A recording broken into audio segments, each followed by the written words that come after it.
Live every day till bedtime. If you can't stop thinking about the future, you will always have the next thing to worry about. If you're a college student, for example, you might be worrying about getting a degree.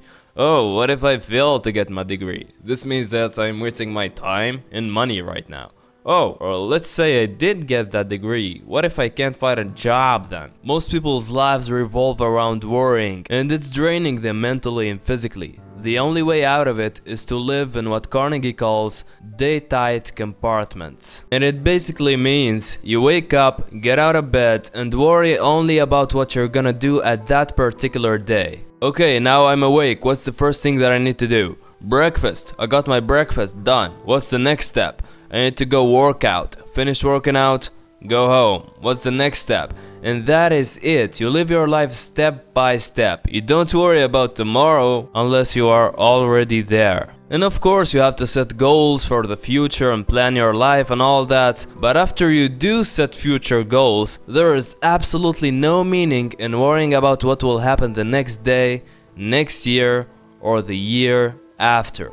It's a waste of time and energy. I want you to wake up in the morning and think about how awesome it feels to be alive for yet another day. Seriously, people has it way worse than you. Think about a person who died when he was 2 years old in the World War. They haven't had the chance to see the world for a second, and you're just sitting there in front of your TV worrying about why the government isn't doing its duties to fix your financial problems, or why a politician said this bullshit instead of that bullshit.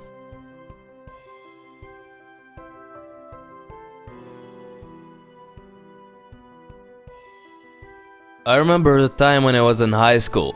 I had a friend who's really in love with this girl, but he never talked to her, so I encouraged the guy to man up and ask her out. When she rejected him, he got pissed off, but then we grew up, and after 4 years, the guy is still thinking about the same girl and worrying about how awkward it felt when he got rejected in front of everyone. It's hilarious, he's living in the moment, but mentally he's stuck in the past, and I'm like, hey, come on, you can find another girl. But he just can't let go of it. You can feel that he wants to go back in time and change that girl's reaction to be able to feel good again. But it's impossible. In life we are faced with similar circumstances. An incident, a harsh breakup, people making fun of you, and most of these are things that we have no control over. We cannot control what people think of you, what people will do for you, or how people will react to you. The only thing you can do about it is to ask yourself, do I accept this or not? If not, then you'll be imprisoned in the past. You'll be worrying about an event for the rest of your life until you are ready to accept what happened and to accept the fact that you couldn't do anything about it.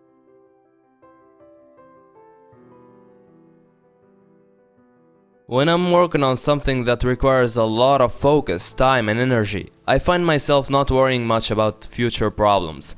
I do believe that worrying is just a waste of time, and that time wasted in worrying could have been invested in working on your business, your studies, or whatever you're into. And the idea here is to get busy, keep busy.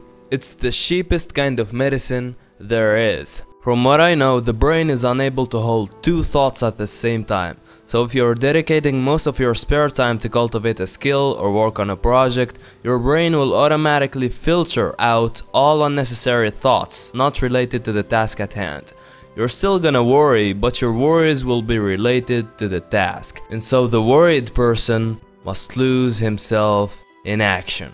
So far we saw 3 principles you can apply to fix your worries. Number 1.